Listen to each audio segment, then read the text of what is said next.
What up, guys? So today on the podcast, we're here with Director Andy Wilson, who is the Director of Public Safety.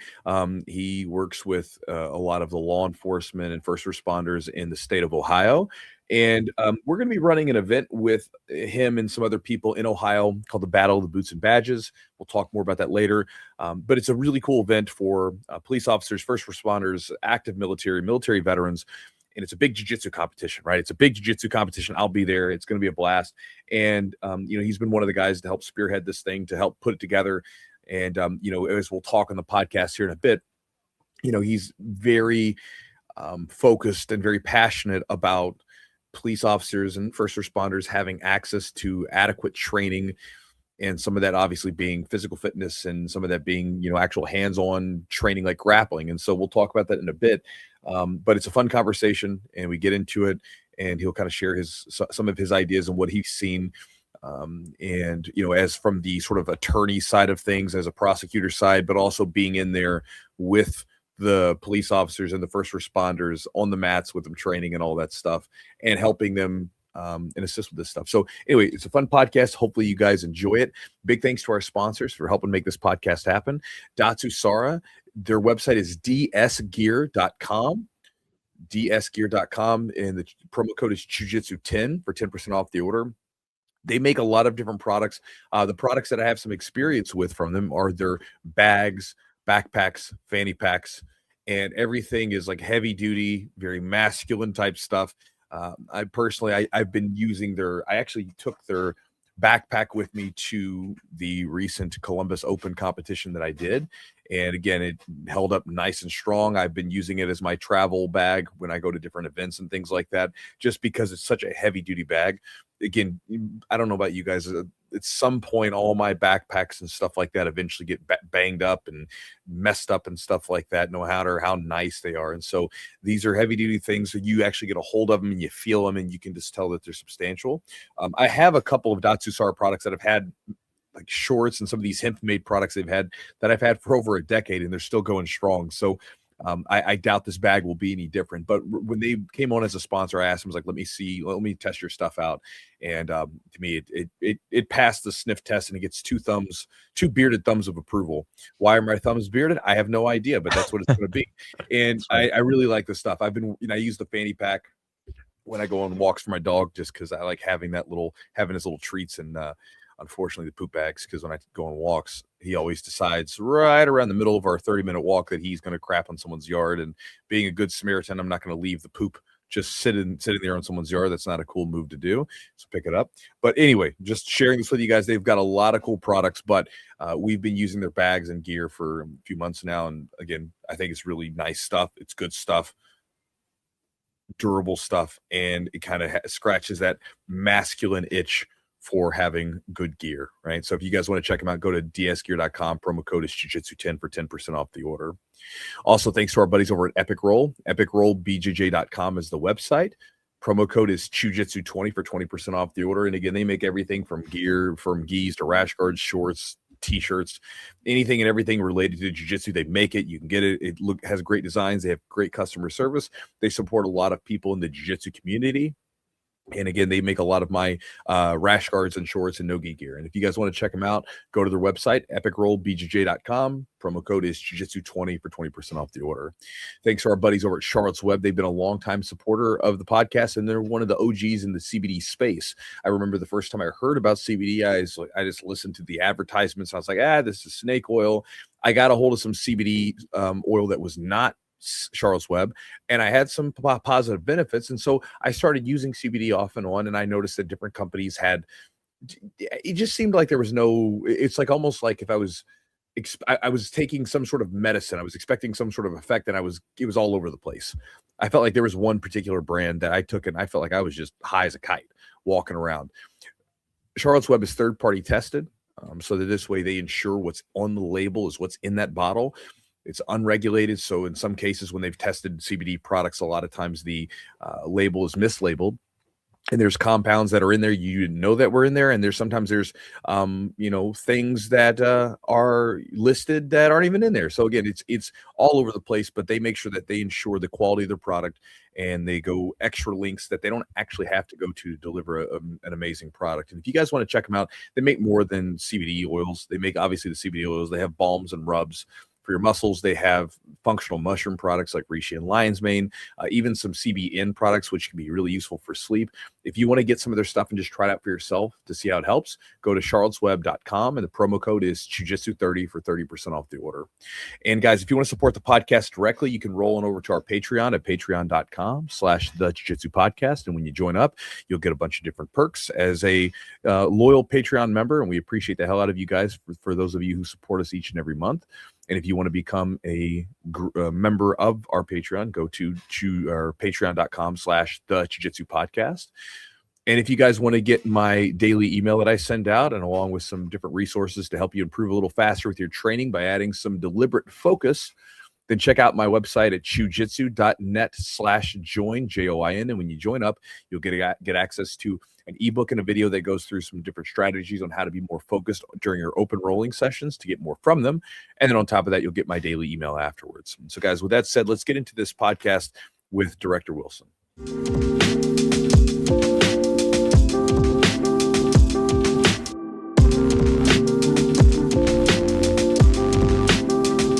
So, Director Wilson, for people that don't know, can you just kind of give a little bit of background on your position, in Ohio, what you do, and how you actually got to that realization about jiu-jitsu?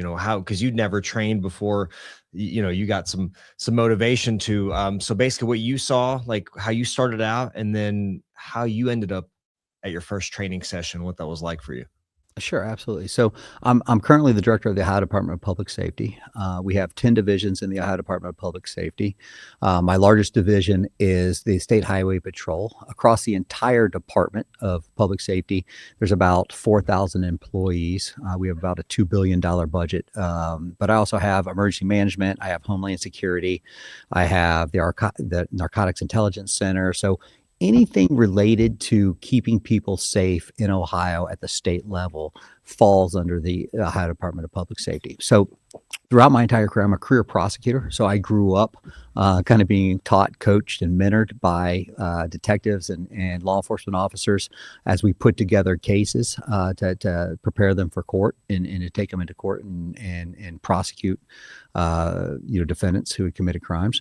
So I have had a lot of exposure in my entire career that spans 25 plus years now of really working with law enforcement. And I have handled a lot of cases where officers had to use force and sometimes use deadly force. I've seen officers attacked. I've seen officers have to go hands-on a lot of times. And I've also been pretty involved in my career through different committees and different work that I've done in training, law enforcement training, and what that looks like. So I've had an interest in looking at what can we do to make our officers safe, not just the officer safe, but the citizens that we protect, the citizens we deal with, including the defendants or suspects that we have to arrest and put our hands on. So, I as jiu-jitsu, obviously the UFC and jiu-jitsu has exploded over the past, 2 decades. I've kind of been sitting on the sidelines watching that as I won't even say a fan, just a curious spectator, maybe is how it was earlier, just kind of watching how that all played out. And then somewhere along the line, I got introduced to the concept of jiu-jitsu. Now, I wasn't actually fighting. I'd never been to a jiu-jitsu gym. I'd never done it at all, but I knew people who did. So I was watching them fight. I was watching how it played. And I also, at the same time, I was paying attention to what agencies were doing across the country. So you had some agencies putting into place, police jiu-jitsu, they called it. So there were certain departments that were adopting this defensive tactics training. But I also saw, as I was watching, how many agencies weren't training in this space at all.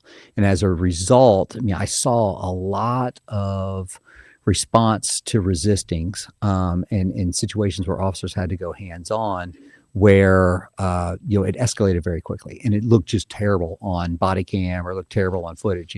They're going to blows, and they're hitting people with billy clubs, and as a result, and again, it's not out of police brutality. It's not out of a position of, I want to hurt this person. It's They don't have another option. Yeah, I'm scared. They don't know what to do. I'm scared, and I'm not trained. Yeah. It's really what that's 99% of your excessive use of force claims will always come down to, I was scared, and I didn't have proper training. Yep. And as a result, either the officer's hurt or the person that they're dealing with is hurt. So once I got into this position, and once I became responsible for setting policy in certain areas, I began to look at how we can do better. And so let me separate my jiu-jitsu journey, my short jiu-jitsu journey so far, from the field of law enforcement. So I was looking at agencies that did it correct, in agencies that did it wrong. And here's what I was seeing as I surveyed law enforcement training. A lot of agencies just aren't doing this training at all. They may do an in-service once a year where they go through defensive tactics, and they may put 2 to 4 hours on. A lot of agencies don't do it at all. And what we know without a doubt is, if you are confident in your ability to go hands-on, and you're confident in your ability to handle yourself if somebody attacks you or goes after you, then you're less likely to resort to lethal force. You're less likely to engage in defensive measures that end up hurting the person. You're less likely to hurt yourself. You're more likely to de-escalate, because if you think about it, you're making decisions in that moment from a rational decision-making matrix, Sure, opposed to an emotional or fear-based decision making. So as you looked at the trainers, I looked at the training across the state and across the country, I just saw that it was woefully inadequate to equip our officers to be able to work themselves through some of these situations.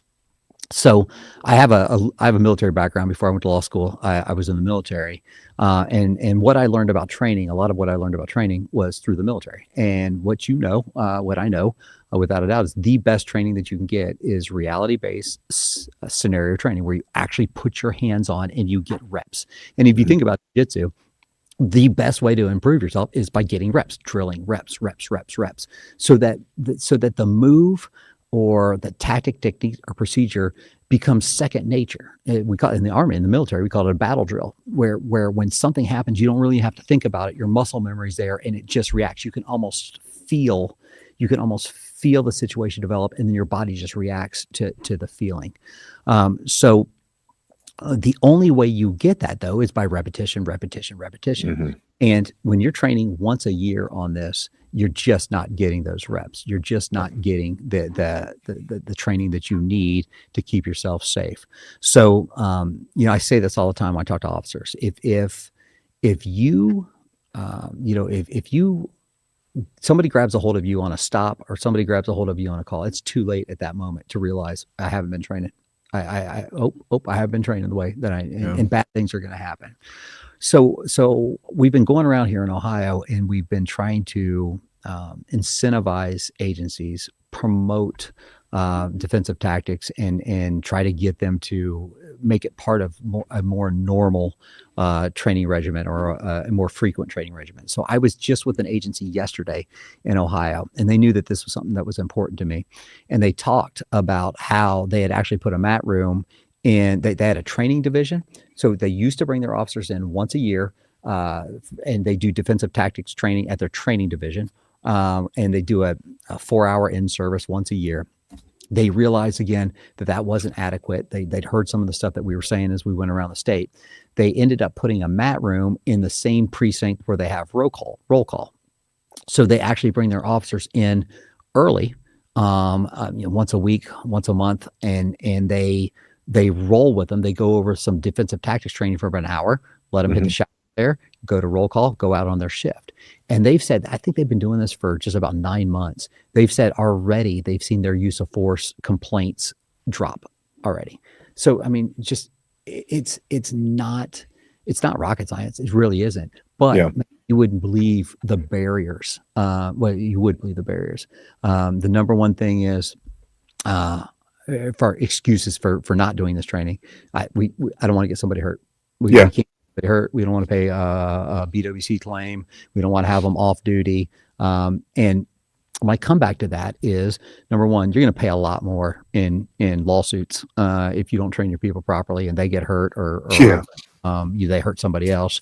You're going to lose them for a greater period of time if they get hurt in an actual fight because it's more catastrophic than.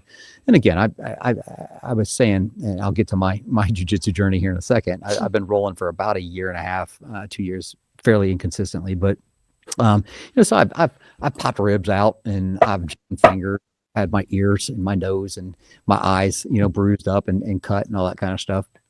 But what I've seen is, everybody I've rolled with, I haven't seen any catastrophic type injuries the same way that you would get if somebody on the street slams your head in the concrete.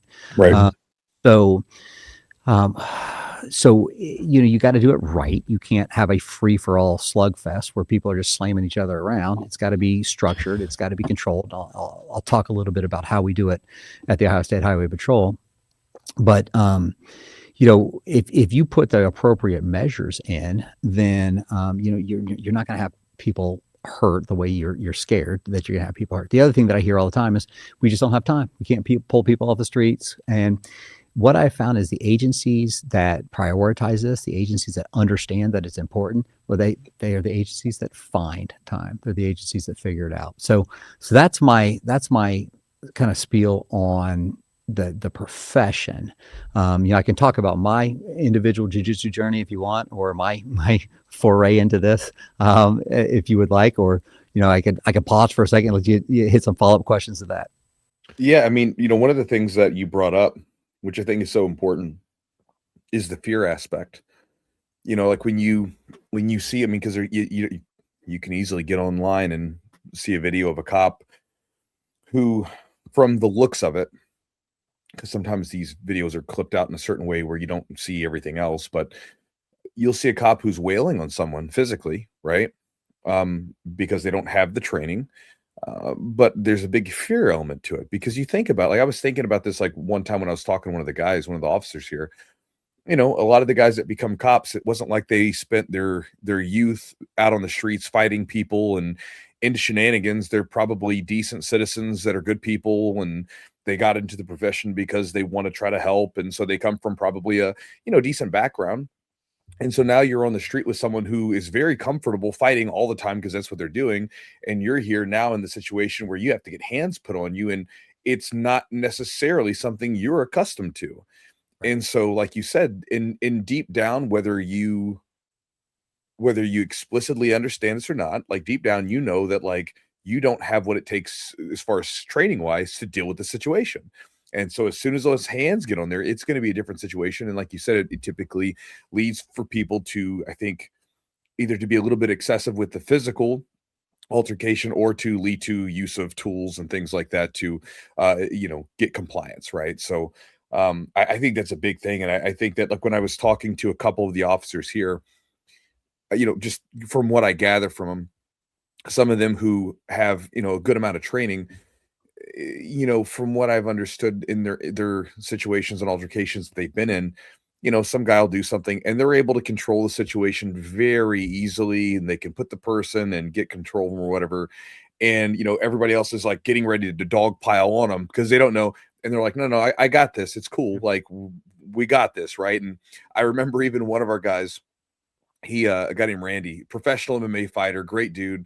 He had an altercation with a guy who was able, the guy's fighting him back and forth, whatever. He ends up taking him to the hospital afterwards.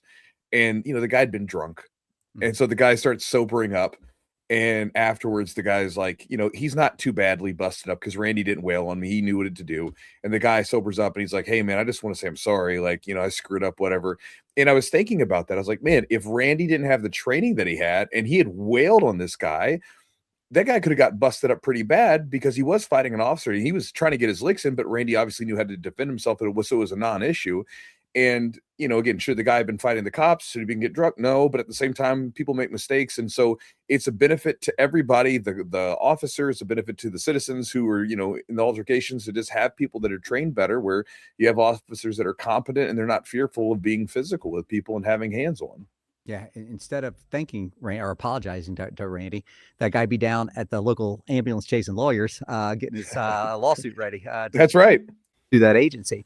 So you hit a great point. You would be shocked at how many kids we have come into our training academy as cadets in the Ohio State Highway Patrol. In the first day of defensive tactics, Adam Pollitt's our lead instructor over there. He asked them, how many of you have been punched in the face before? And it is shocking how many have not. Well, it's rare. It's rare to get somebody who actually raises their hand. Well, this goes back to something you said earlier about the warrior spirit and being kind of, removed, or, I think about it all the time, how fighting, like when I was a kid, was very normal. It was normal for little boys sometimes to go have a little scuffle and whatever else, not a big deal. Some of my best friends in elementary and middle school and things like that, we were the kids that fought each other, right? It was just kind of normal. You get a couple blows in and all of a sudden, hey, we're buddies now, right? But now there's this whole thing where it's like you're trying to snuff it out. You can't. I mean, you can try. But because that fighting is not, and I'm not saying you want people running around society fighting, but when I talk to my grandfather and listen to his stories and whatever, it's like fighting was always kind of a normal thing that we fight sometimes. It's what we do. And, it's not, you don't want to do it and you want to do it for the right reasons. You don't want to pick on people, but, every now and then you got to fight a little bit. And now it's like you're trying to completely extinguish it. And, maybe that could be for the better. I don't know. I think it probably does more harm long-term than good, because you have people with this pent up energy and they don't even realize what's going on.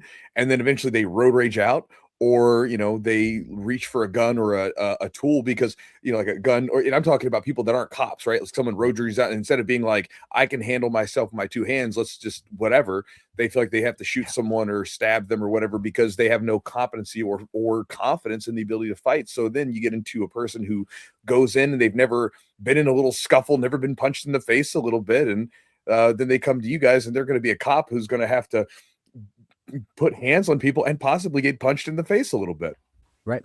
So look, I got to be careful because you never want to. No, of course. I'm speaking off the cuff. I do not. We do not share views necessarily. But listen to what I'm about to say.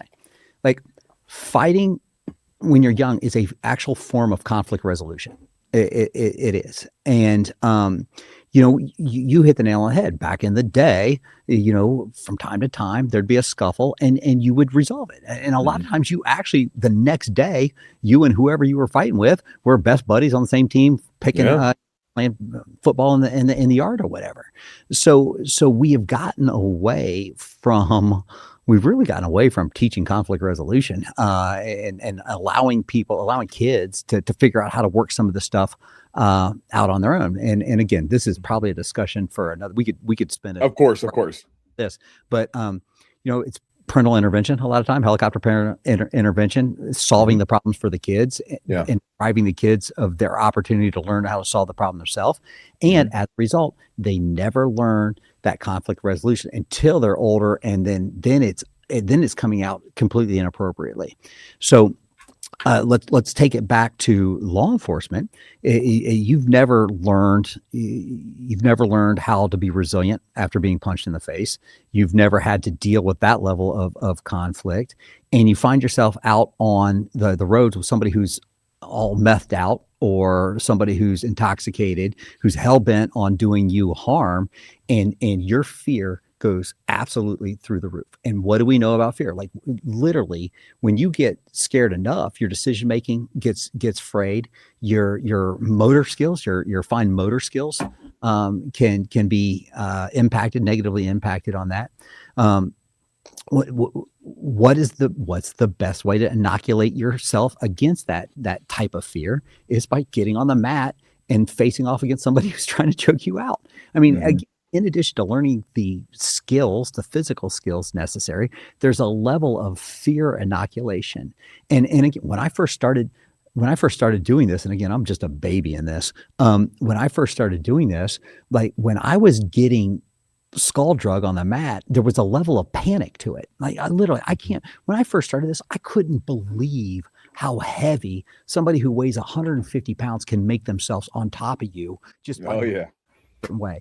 And it almost felt like panic. It almost felt now I've done it enough that I'm like, okay, I just need to move my hips this way, or I just need to move my body this way. And I there's not that level of fear or panic. But literally when I first started, I'm sure this is every white belt's journey. When they first started, there's a level of panic sometimes where all of a sudden you start flailing, or you start doing all kinds of, I won't say inappropriate, but not things that aren't good from a tactical point of view that make you vulnerable. The same thing happens out on the street. And again, the way you inoculate yourself against that fear and allow yourself to engage in rational based decision making is by reps and by repetition and by actually doing the art and having some level of not only competence but confidence in your abilities. And you use the example about the guys who are confident in their ability, just kind of being able to talk people to handle people without hurting them. A lot of times what I've seen is they do it with their mouth. Because they have the confidence, they don't talk in a way that escalates the situation. They're actually able to be like, hey, look, here's how we're going to do this. You're going to have to go to jail, and they're able to actually de-escalate just by using, because they are not like, oh my gosh, this guy's going to kill me. This guy's going to hurt me, right. all that. So. Why do you think police officers are resistant? I mean, you mentioned the time thing. Obviously, you may need to incentivize. Sometimes that works for people. Sometimes that doesn't. Sometimes having a really terrible altercation with an individual can kind of get you thinking, I need to do something about this. I can't be in this situation again. It could have been really bad. Something terrible could have almost happened. Why do you think that there is this resistance to training? Yeah, so I think if I'm going to be completely honest, and I think this is probably for a lot of guys and not just officers, but I think there's an ego element to it. Like it's a hell of a thing. It's a hell of a thing for me. I weigh about 186 pounds, 87 pounds. I'm fairly fit. How tall are you? I'm 5'10". Yeah. So you're pretty jacked, dude. I try to keep in shape. I'm a meathead, man. So I'm like, how big are you? You're a pretty jacked guy. I try to keep myself. It turns out on the mats that a lot of times the only thing I have going for me is my fitness. Hey man, that's something, right? In the beginning, you lean on your physical attributes until the technique gets up to where it needs to be. Right, you got to dance with they keep telling me, my instructors and the DT guys are like, hey, if you ever get your technique down, you're going to be dangerous. But so it turns out I'm the most dangerous guy on the mat a lot of times, because they tell me the most dangerous guy on the mat is the guy who doesn't know what he's doing. So a lot of times I step on it with that title, but it's just it's a hell of a thing for me to be 186 pounds of fairly fit guy to get choked out or get ruled by somebody who's like 150 pounds, 25 pounds, 27 pounds lighter than me, and just like spider monkeying all over me, just doing all kinds of crazy stuff. If you can't set your ego aside, and then that's going to be a pretty hard day for you. And I got to tell you, man, there's been a lot of days where I walk off that mat. I'm like, what am I doing this for, man? Like what days where you feel like you're not improving at all, days where you feel like you're actually going backwards, where you're just like, man, what am I subjecting myself to this for? So I think a big part of it is ego. A lot of guys like, again, want to be the baddest dude out there. They want to project themselves in a way that is pretty quickly exposed on the mat if you don't know what you're doing. And a lot of people just can't set that aside. I think a lot of people, it's fear of getting hurt, fear of getting an injury that would slow them down from other things that they like to do. And then just like anything else, why don't people exercise the way why don't officers exercise the way they should? There's a million excuses for, I don't have time for this, I don't have time for that. They're just humans. I mean, why doesn't like the the mass majority of the population of the United States, not, like, let's say, like, because we have a lot of people in the country that are not in the best of health, they're Yeah. overweight and everything else. Like, why don't all they exercise and get it's the same reason. We're all human, so we all have our failures and stuff like that. And it's easy to look at officers and wag the finger, but I mean, it's a problem for a lot of people. Yeah, you're right. It's a humanity problem. That's It's it. a problem. The other thing too is, you know, by not doing that, by not being, we'll talk physical activity, just general physical activity. You can put it in jiu-jitsu as well. But not being physically active, man, you are depriving yourself of the absolutely the best solution for emotional issues, physical issues, health. Like, so there is no pill, there's no prescription, there's no treatment that deals with anxiety, depression, diabetes, heart disease. There's nothing better than exercise and moving your body. But it's hard. I mean, it hurts. That's the other thing too. I mean, the bottom line is it hurts. It's uncomfortable. It is uncomfortable to exert yourself the way you have to exert yourself, just from a sweating and muscle fatigue. I mean, my hands, when I do the gi work, man, my forearms are burning so bad, man, that for the rest of the afternoon, it's physical. A lot of people just don't want to endure that. And there's just, there's just an aversion to getting outside of our comfort zone, as especially Americans. Americans in 2026, we have this aversion to doing uncomfortable things, and fighting, both physically, mentally, and emotionally, is an uncomfortable thing. It really is, especially when you get started.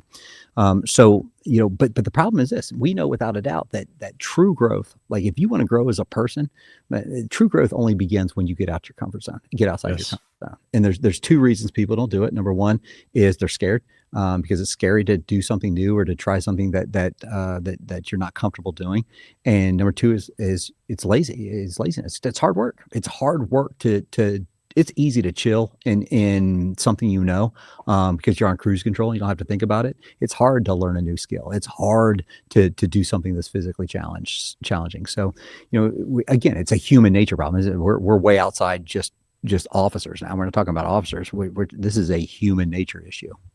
So getting into the police academy, there's obviously, from what I understand, some physical fitness tests and things you need to be able to do. Now, are those applicable? Like, do you feel like those are relevant tests, if that is something? And then the second part of the question is there something that officers need to do to maintain a level of physical fitness, or you are not able to do the job? Like, essentially, like, it's almost like continuing education or something like that, for any other profession. Like, I'm a physical therapist. I have to do a certain amount of maintenance hours every so often to make sure I keep my license and I'm able to do what I need to do. So what's that process in Ohio? And is that something that maybe needs some work or needs some adjustment? It needs work, not just in Ohio. It needs work everywhere. So there's a couple things we're battling here. So number one, there is, in order to get your peace officer training certificate here in Ohio, you do have to pass a physical fitness test. Now, that is the number one reason people fail. People don't get their certificate. And it's crazy. You've seen the same thing in the military. And it's astronomical percentage of people who are not physically qualified to be in the military. Well, we're seeing the same thing in law enforcement. And it's amazing to me. It's amazing to me how many people can't do what are fairly minimal standards. And again, this isn't a pat me on the back type thing. Yeah. It's more of I couldn't believe that this happened. It's an observation. So I took a test a couple months ago. I went over. So I'll go over and PT with the cadets. I'll go over and take different tests with them just to kind of be in the trenches with them. So I'm 52 years old, and almost 52 years old. And I went over and took the final PT test with a class that was getting ready to graduate. So it's push-ups, sit-ups, and a 1.5 mile run. They give a physical fitness, the high score on the physical fitness test for each class gets recognized at graduation, and it gets an award. I'm 51 years old at the time, and I would have gotten their physical fitness award for that. Now that is crazy to me. There's 22, 23-year-old kids in this class. And it's a problem. It's an epidemic. It is a legitimate issue for the profession. Now, they're scared. I think a lot of they're scared to change it. They're scared of it because, frankly, we don't have enough people. We're having trouble filling the ranks right now, the way it is. But I keep back with, okay, that's great.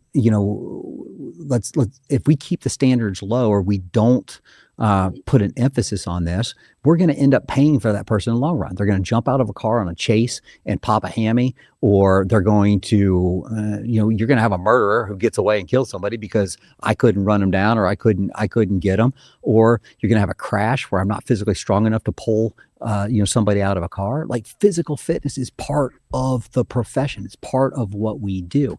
And it's such a low priority. So in Ohio, again, to become a peace officer, you have to pass the push-ups, sit-ups, in the 1.5 mile run. Some agencies have other physical, like the patrol, the highway patrol. You have to take a physical fitness test every 2 years, and it's 5.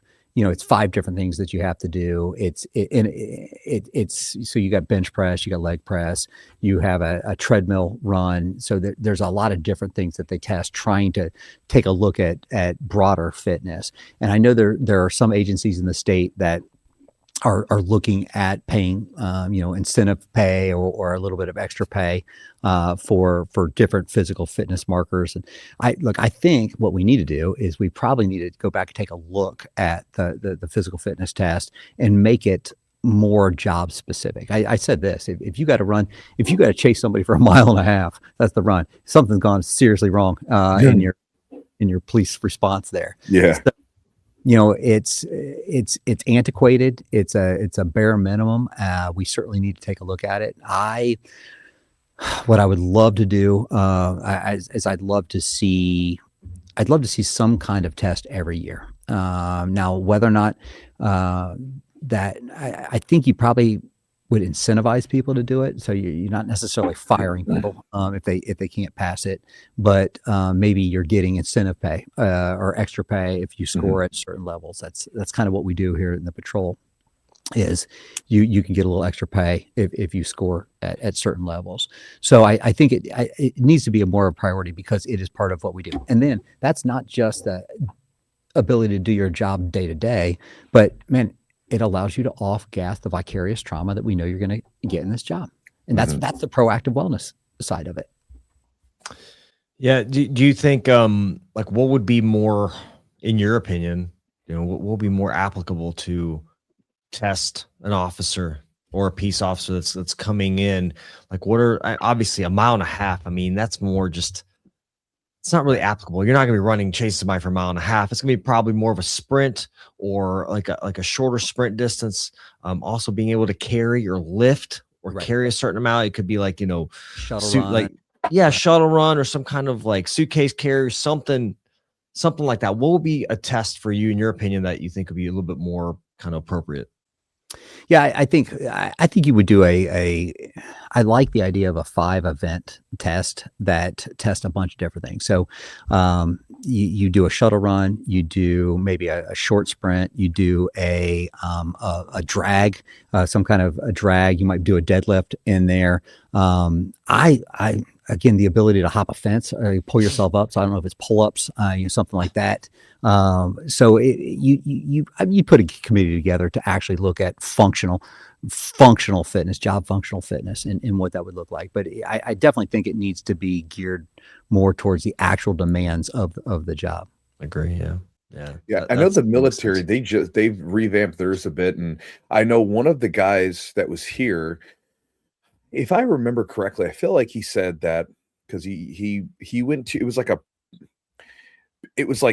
because a lot of people are out of shape, it's like they have a preparation like activity or something or other before they actually go to boot camp. So it was like, before you go to boot camp, we're going to get you ready for boot camp, right? Because we know you're not physically ready for it. So we're going to help you get your weight down and everything else and get into shape so that you can actually succeed when you get to boot camp. So it's almost like preparation before the preparation for the military kind of thing. Right. It's like a holding reception, like a fitness reception. There you go.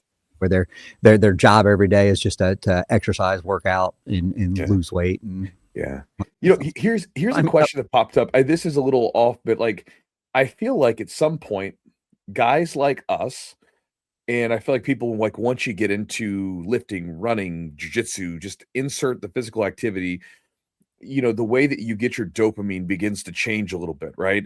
And you know, like you were talking about how like it's uncomfortable to lift weights, it's uncomfortable to run, it's uncomfortable to do jiu-jitsu, but at a certain point, there's a certain level of that discomfort that we kind of like. I don't know about you, I like it. Yeah, no, like if I'm training or lifting or whatever, I'm like, oh, that felt pretty good, right? Do you feel like that's a thing where maybe after a while you just start to like, because obviously you've done Ironmans, you've done all this stuff, and at a certain point, you can only will yourself to do something for so long before it's like, I can't do this. I'm not ready for this. But I feel like a lot of us, we start to have this sort of association with pushing ourselves, discomfort in the moment with, here's the benefit of this long term. I like the benefits, so therefore I'll do this thing.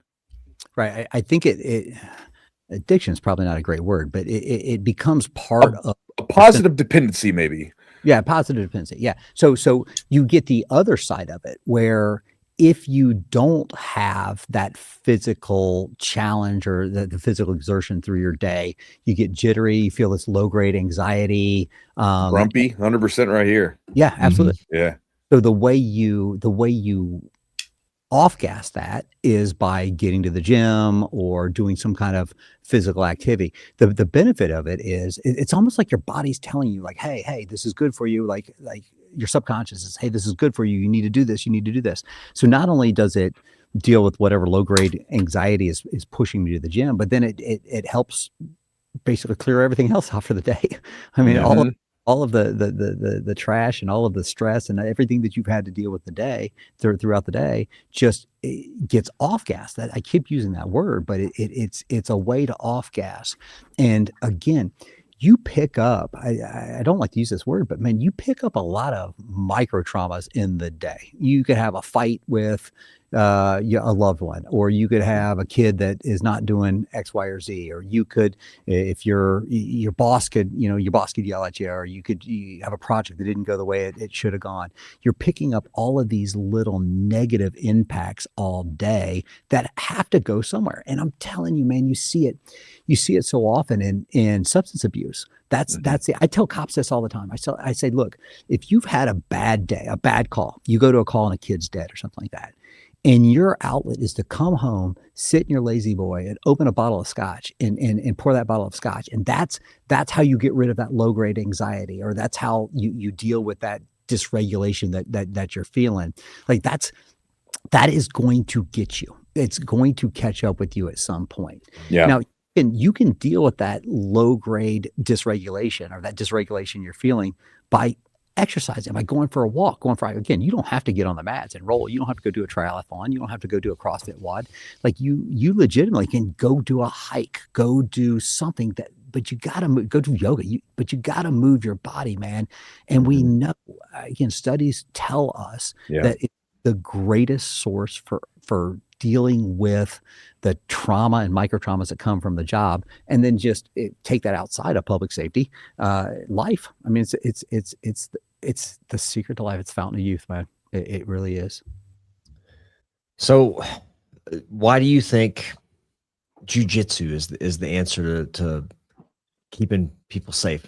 What about it do you feel like it's something maybe that's easily accessible? Like there's, in my opinion, I think I can see, a lot of the basic techniques that we learn on the mats at white belt and even blue belt, a lot of the basics are very applicable and usable in that street environment. Obviously, you can't do every position. You don't want to just fall to your back and do certain things, but there are certain aspects of earning, a blue belt, or even just kind of that avenue that's going to give you some of those prerequisite skills. What is it about jiu-jitsu that you feel like can help both sides, the officers and the civilians, I guess, stay safe? Yep. So let's talk about let's talk civilians first. The beauty that I found in jujitsu is it's the great equalizer. Like again, I'm a fairly fit guy, and I have been absolutely skull drug by guys that I have 20 pounds on, 30 pounds on. So it's a sport that allows technique to offset finesse. And again, I think I may have said something about this, but like the one of the things that I have going for me is I can try to muscle my way through stuff, or I can try to fight my way through stuff, which on the surface seems like I have it going for me, but actually what happens is I end up burning myself out. I end up frying myself out.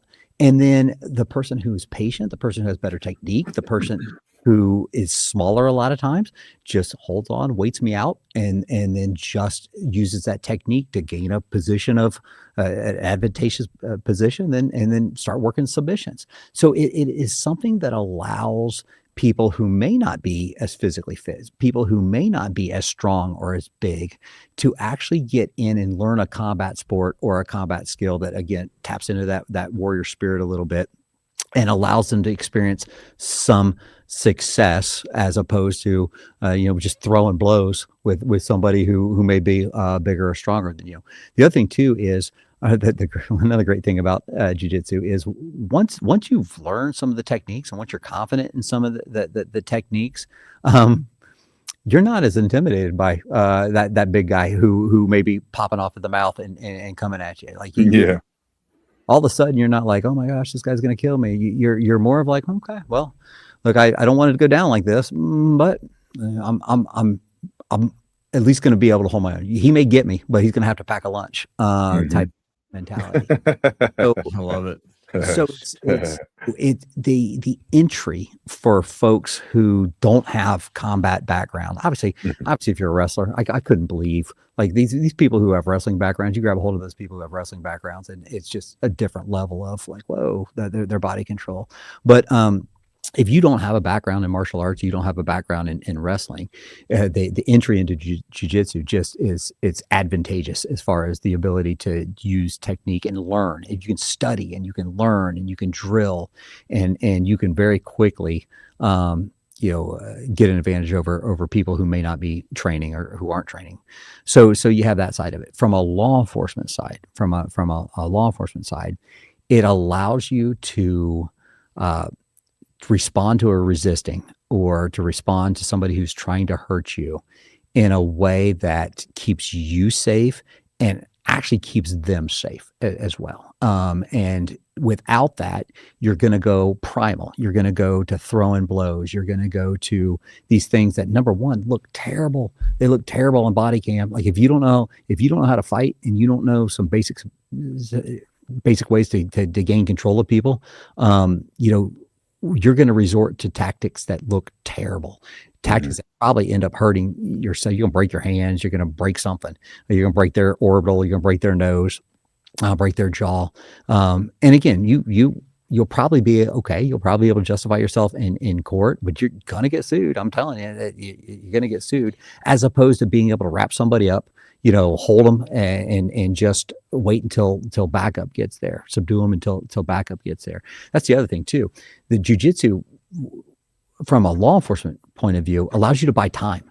If you can subdue somebody or just get yourself in a dominant position where they can't hurt you, it allows you to buy that precious time that backup gets there. And then, that's the way we win in law enforcement is numbers and communication. So if you're able to get a radio call out or drop a tone because you're going hands on, and then just wrap that person up or basically put that person in a position where they can't hurt you, you're going to be able to buy time until help gets there. So it's just key, but you don't get there unless you know what you're doing and unless you're training.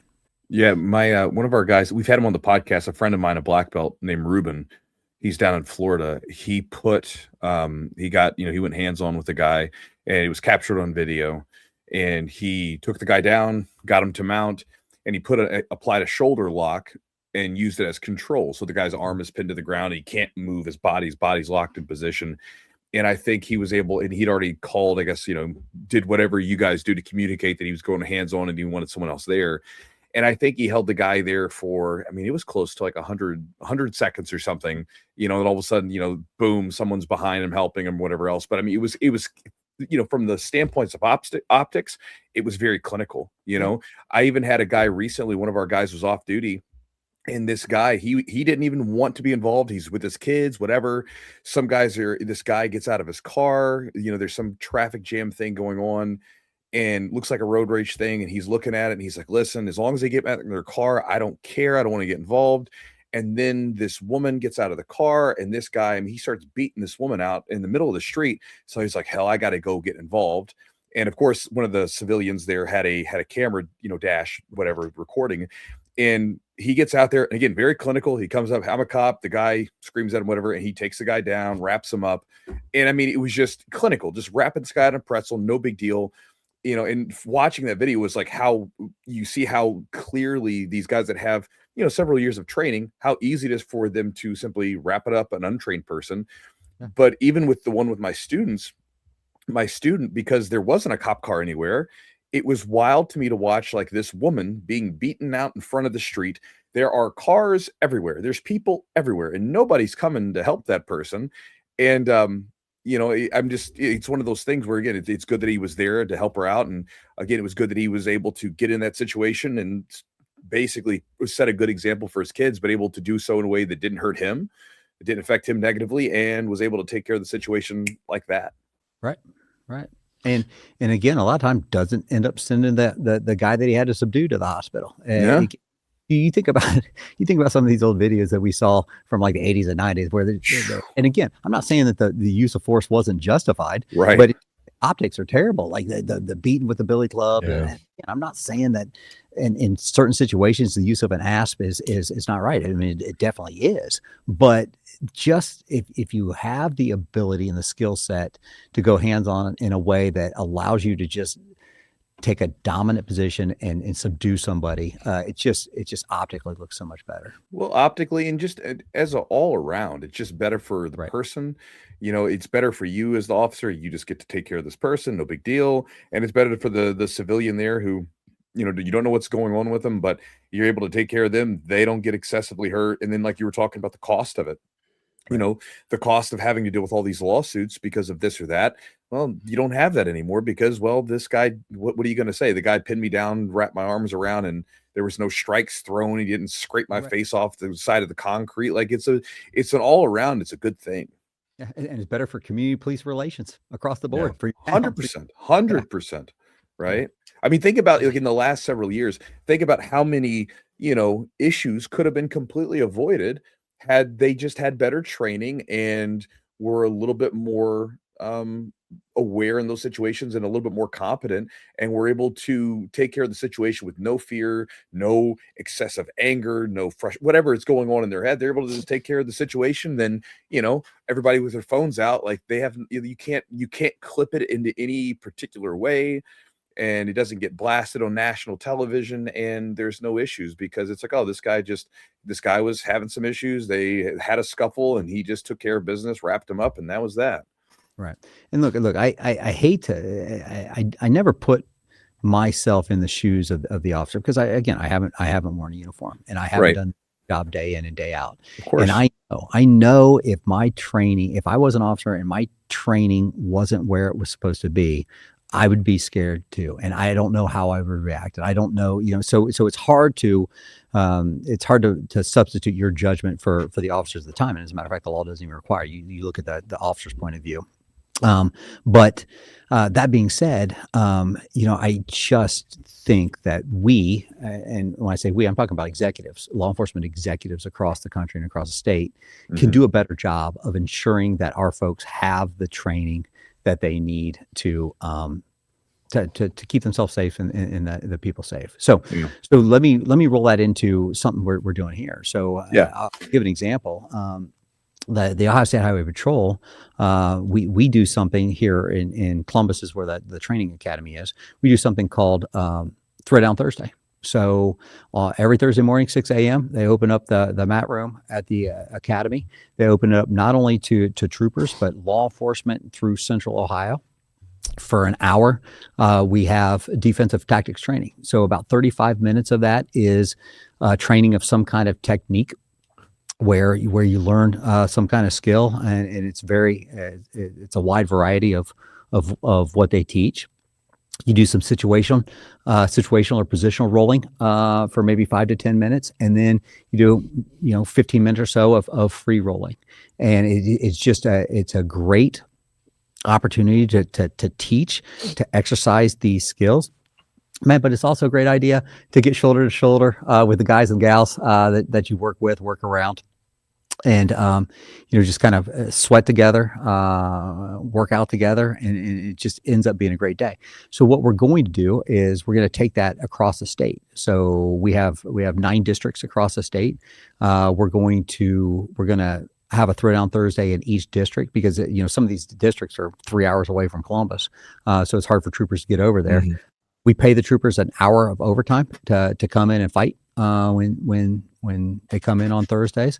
So we're going to expand that across the state. I really think the model we're going to try to follow as we put this program into place and kind of standardize the way we do some of this training, and I think we should look at this actually in law enforcement across the state and across the nation, is the model that the military said. I'll use the Army for the Modern Army Combatives Program. So you go back in the day, hand-to-hand was taught at basic. It may be taught throughout the year at different bases or different posts. But it was not real standardized. It was kind of haphazard. It was whenever the commanders put it on the training schedule. And a guy named Mike Fareder, who ended up being a lieutenant general, he worked with a guy, I think his first name is Matt Larson. And they ended up, basically developing the curriculum. Larson, I think, developed the curriculum, and then Fareder kind of cleared the path for standardizing the training. So the schoolhouse for teaching the tactics, techniques, and procedures was at Fort Benning, Georgia.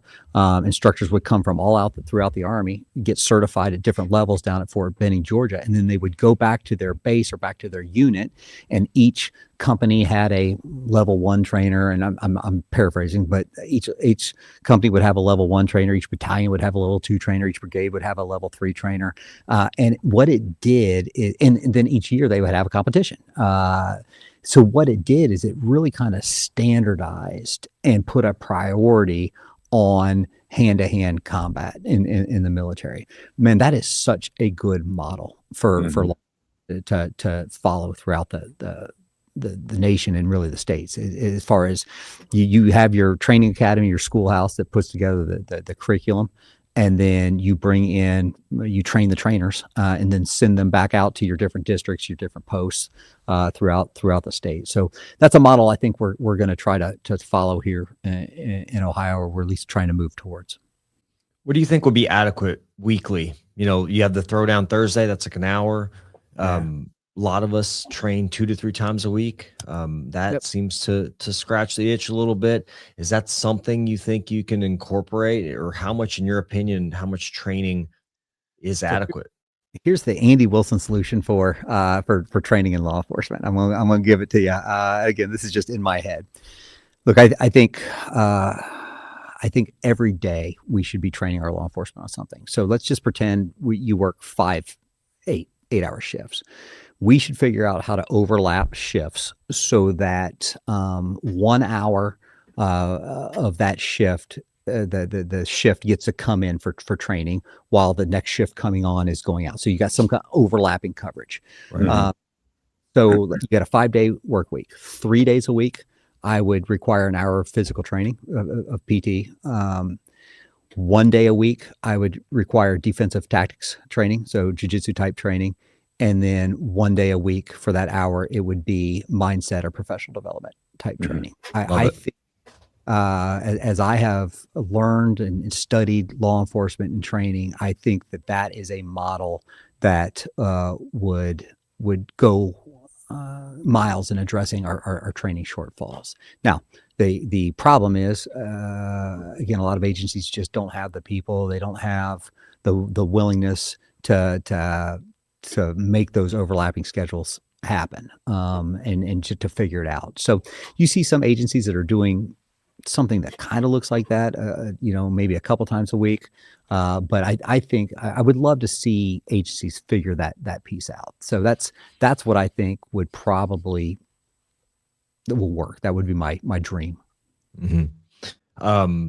Is there any techniques that you guys kind of steer clear from in self-defense? Is there anything, obviously we've seen so if you talk about chokes, like those choke holds.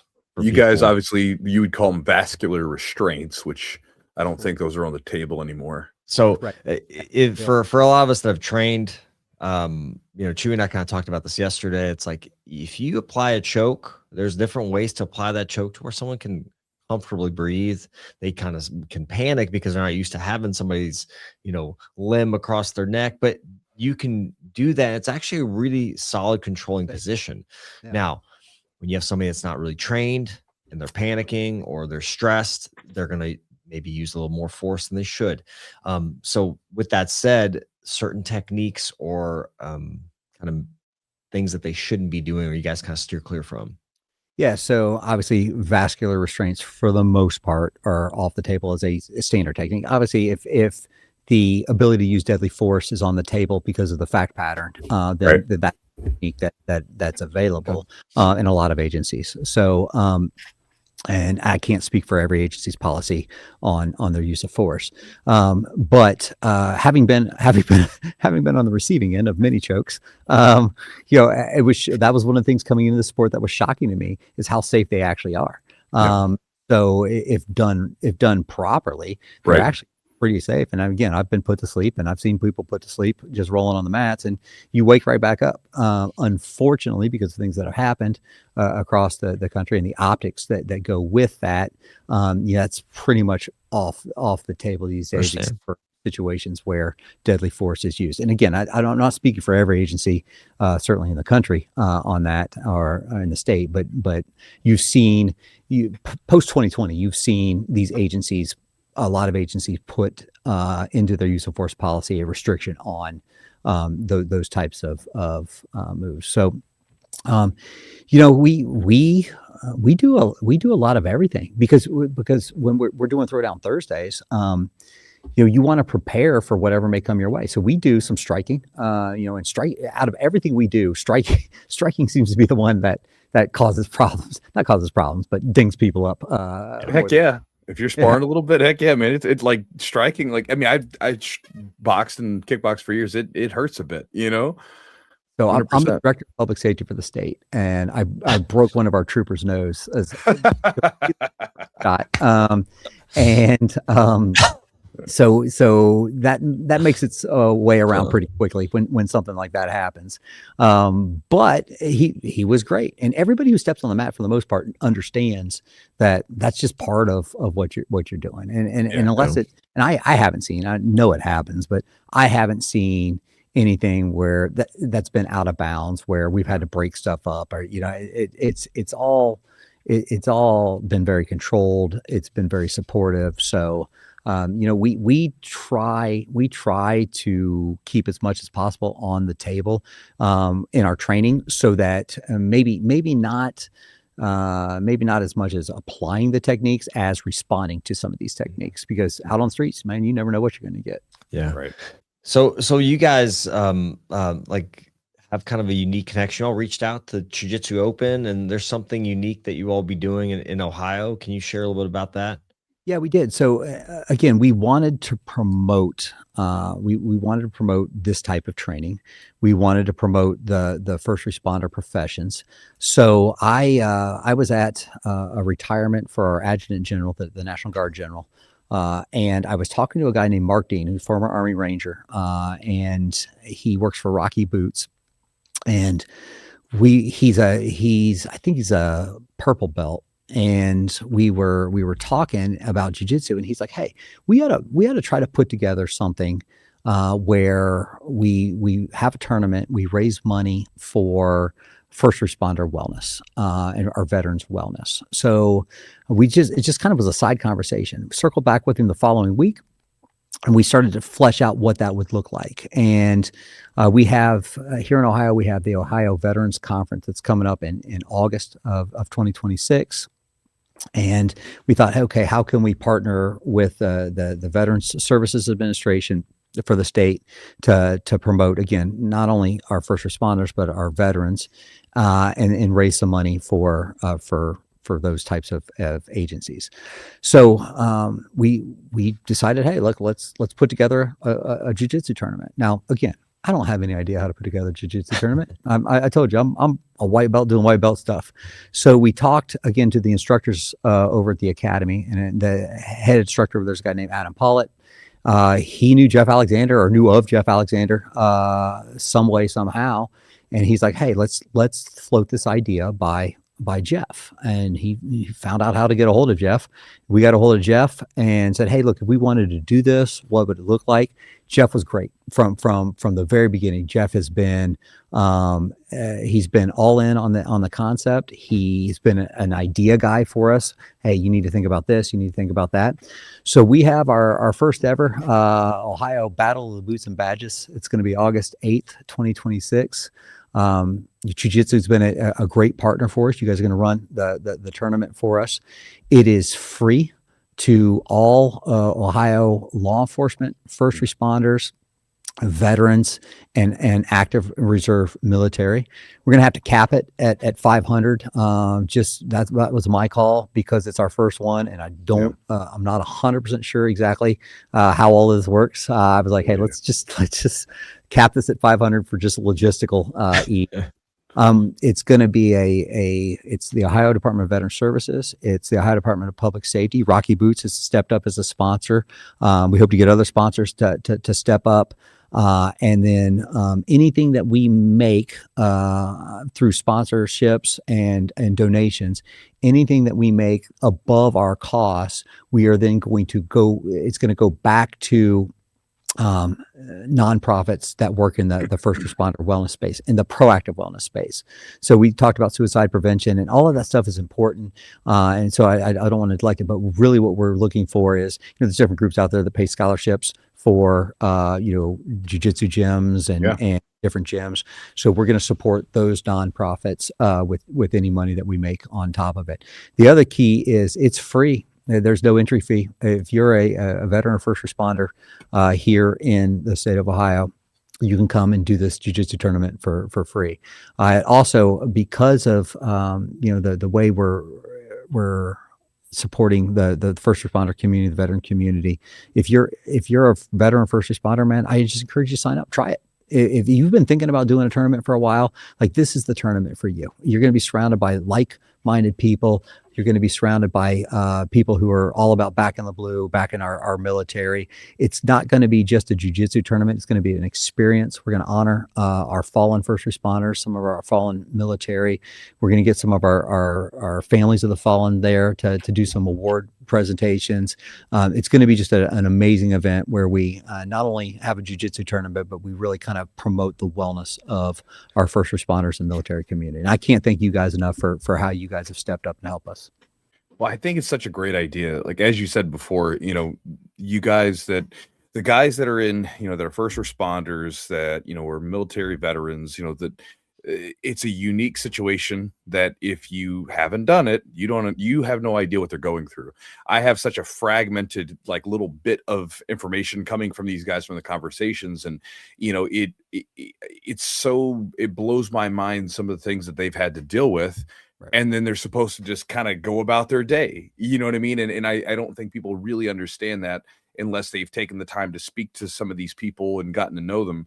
And so I think it's such a cool thing where you can take people from this unique facet of our society and bring them together in a competitive environment, where they're going to be, you'll have the nerves, the anxiety. You're going to be, for lack of a better term, you're beating the crap out of each other. It's essentially a fight without punches.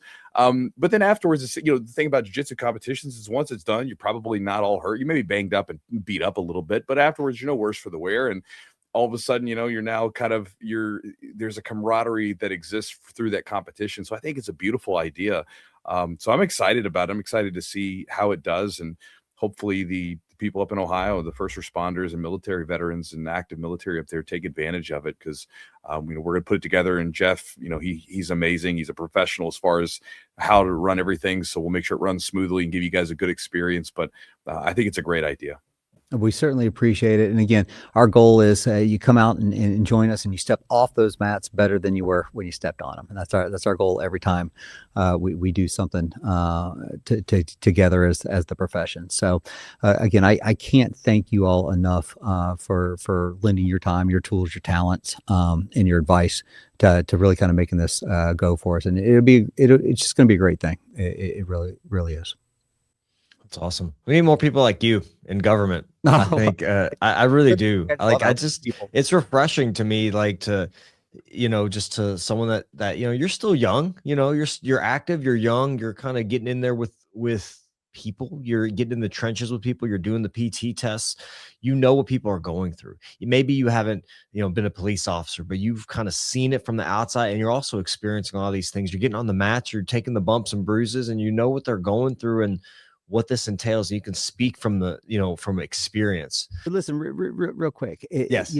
I'm incredibly fortunate in this position to be surrounded by men and women who have chosen a career of service, who have chosen to put themselves in harm's way to protect our families, our friends, and our communities. People who have chosen to be with people on their worst day, their worst hour, their worst minute, regardless of what that means to the first responder from a trauma absorption point of view. And frankly, I just love it, man. I love the people that I get to serve with, and whatever we can do to support them from the executive level. Now that I've made it up to the executive level, it's all about the support for the men and women who are in the trenches doing the work day to day. So whatever we can do to make it better for them, we need to make sure that we're doing it. All right, guys. So hopefully you enjoyed the podcast that we had with Director Wilson. At one point we were talking about the idea of the ego, right? Like, that whole thing. And I always think that's an interesting thing, because first off, I think that a lot of times, especially in jiu-jitsu, people just misuse that term all over the place. Or like, bro, you got to lose your ego, man. As if you could, right? Your ego's who you think you are, right? Your ego is nothing more than a self-construction. That's what it is. And sometimes you have to allow your ego to adjust because think about it. If I asked you as a person, I said, hey, who are you? You're going to tell me a set of stories. Yeah. Right. This is who I am. This is where I came from, and so forth. It's just a movie reel playing in your head. Right. So to have a healthy ego means that we can take on new scenes in that movie reel that's playing, to reflect what the reality is of our life, right? So as an example, if you go into the gym thinking you're some badass dude because you were the star quarterback, and you get choked out by the 16-year-old with pimples that works at Taco Bell, and you're frustrated by that, there can be an issue. But if you go into it and be like, damn, this guy's really tough. I'm not as capable as I thought. And that is now a story in my head. I thought I was this star quarterback. I thought I was athletic. I thought I was this, and I am those things, but that doesn't mean I can fight. And I started training jiu-jitsu. I had to learn this stuff, right? There's a difference. But there's a great passage from a guy named Ernest Becker in the book called The Birth and Death of Meaning. Mm-hmm. He's talking about the ego and all this stuff, but here's the passage from it. These are a couple different chunked together. He says, we call precisely those people strong who can withdraw at will from trifling parts of their identity, or especially from important ones.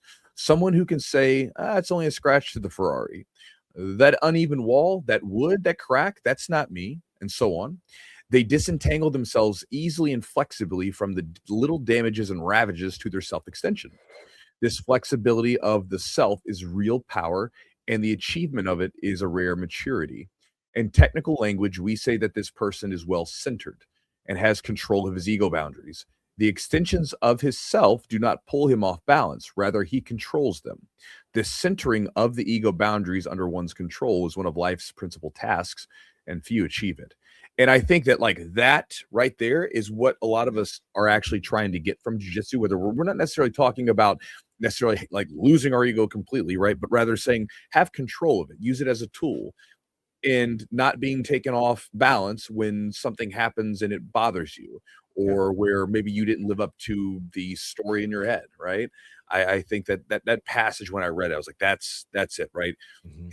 Having a healthy ego means that you are centered with yourself and you're not pulled off one way or the other by all these other things that you sort of identify with, right? And so, if you're a police officer and you go into the gym, and again, outside of the gym, you're kind of you hold a certain importance in society, and a lot of people will um interact with you in a certain way that you might find very pleasant. But then you go into the gym and you get beat up by, like, some damn teenager, and that can be a tough pill to swallow. It can be a tough pill to swallow for any adult, right? Yeah. This is why a lot of times with jiu-jitsu, you see people where, it's like there's two types of people. It's like one person gets beat and they're like, I need to learn this stuff. And the other person gets beat and they're like, get me away from this. I think a lot of that comes to how much control you have over that ego of yours, right? So for Yep. me, I don't think of it as necessarily losing the ego, but get control of it, right?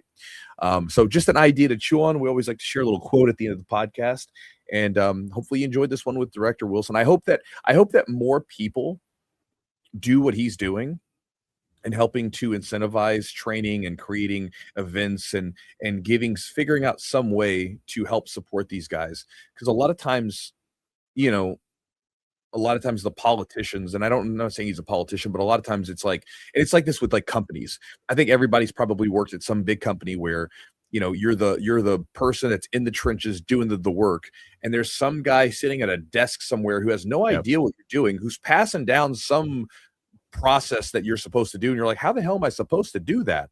Or, that doesn't make any sense. And I think Right. that, when I talk to a lot of officers, they get that from the top down, where they're being sort of told to do this or that, and by people who have never done the job. They've never really gotten in the trenches to speak with these people. Yeah. And then they're supposed to do things with absolutely no support. It's like, sometimes I'll talk to teachers, and the amount that they're supposed to do versus the resources that they have available to them is outrageous, and it's like you have an impossible task. And so, I'm all for, really stepping the game up and asking more of people, but you also have to Right. give them the ability to do that, and the resources and the support. So, anyway, good on him, and good on to Ohio for helping support that. And I hope more states continue to do the same, because I think that police officers that are trained and know how to take care of themselves with their hands, I think that's a great thing. I think as just a general thing as society, I think the more people that can handle their business with their hands is a great thing. Yep. And can defend themselves and support them, I think is a beautiful thing. But again, I'll digress. Big thanks to our sponsors for helping make this podcast happen. DS Gear, Datsusara. You can check them out at de-escalation.com. Again, they make a lot of different products. Some of the products that me and Eugene have been trying over the last few months are their backpacks, their fanny packs, and their different bags and things like that. And it's heavy duty gear. It's not that this is important for everyone, but again, I like it. It's kind of masculine stuff, right? Like I'm the Mhm. last guy that you would ever see carrying some Louis Vuitton bag or something like that. I wouldn't be caught dead with it. But I don't like it, right? It doesn't scratch the itch for me. But like having a bag that's like, I can beat the hell out of it. It's functional. It has all the pockets and everything I need to put my water in, to put my belt, my gi in, all my supplements, whatever else I need to put in this thing. And like, it's just durable, and I can bang it up and beat it up. That's what I want. That's the kind of guy I am, right? So whether I'm going on a trip, whether I'm going into a tournament and flinging the bag over into the corner, it's a great bag. It's a great backpack. And I've used their fanny packs as well, and I like it using on walks and hikes with my dog. And so again, if you guys want to check them out, you can go to their website at dsgear.com. The promo code is Chewjitsu10 for 10% off the order at checkout. Again, it's the stuff that they make is not cheap, but everything about it. We did a podcast with the founder just about a month or so ago, and again, if you listen to him talk about what they put into it, again, they're putting it into it. They're putting a lot into those bags, trying to make it as high quality as they can, trying to use the best materials as possible. And again, it kind of goes back to like the idea with like Origin. Some of my Origin gis I've had for over 5-6 years, and they're expensive. Sometimes like, either 50% higher, maybe even double the price of like a cheap gi, but like it lasts forever and it's a great product. And so I like that. I'm like a less is more guy. Give me less stuff, but let me make it better stuff. And you get the idea. So check them out at dsgear.com. Also, big thanks to our sponsor, Epic Roll. You can check them out at epicrollbjj.com. If you're looking for rash guards, shorts, gis, joggers, t-shirts, anything jiu-jitsu related, they've got it. Great designs, great customer service. I get all my rash guards and shorts made through them. They're my favorite ones in the business. You can check them out at epicrollbjj.com, and the promo code is Chewjitsu20 for 20% off the order. Also, thanks to our longtime sponsor, Charlotte's Web. Whether you want to try some CBD supplements, CBN supplements to support your sleep, functional mushroom products like reishi and lion's mane, even balms and rubs for sore, banged up muscles. They've got everything there at their website. And if you would like to try any of their products and see how they affect you, because again, supplements are one of those things where, just like medicine, one person takes it, they get a certain effect, another person takes it, and their body metabolizes it completely differently. But if you go to the website at charlottesweb.com, you can get 30% off the order, and you can give it a test and try it out for a month, see how you feel. So charlottesweb.com is the website, and Chewjitsu 30 is the code to check out if you want to save 30%. Also, if you guys want to join our Patreon, become one of the members who supports us each month for the podcast, we appreciate the hell out of y'all. And you can join us at patreon.com/the Jiu-Jitsu podcast. When you join, you'll get a bunch of different perks, including different content that we don't release anywhere else, such as seminar recordings, stretching routines made specifically for Jiu-Jitsu practitioners, and more. Patreon.com/the Jiu-Jitsu podcast. And guys, if you'd like to get my daily email that I send out, if you like the podcast and all the ramblings, you'll like the emails that I send out. And on top of that, I'll give you a ebook and a video that gives you some different strategies on how to improve faster in training. You can go to chewjitsu.net/join, JOIN. And when you join up, you'll get access to all that. And you can unsubscribe at any time. And so, guys, that said, we are finished. I appreciate you all for being here. And if any of you guys are listening to this and you're going to be there at the Battle of Boots and Badges in Ohio coming up in the summer, looking forward to meeting you guys. Also, if any of you guys are interested in competing in any of our Jiu-Jitsu Open competitions, check us out at chewjitsuopen.com. We'll be there. We've got a few more in Branson. We've got one in Gatlinburg and one in Frankenmuth. So a few left for the year. Some great ones. So hopefully see you guys at some of those as well. Appreciate y'all. We'll talk to you next week.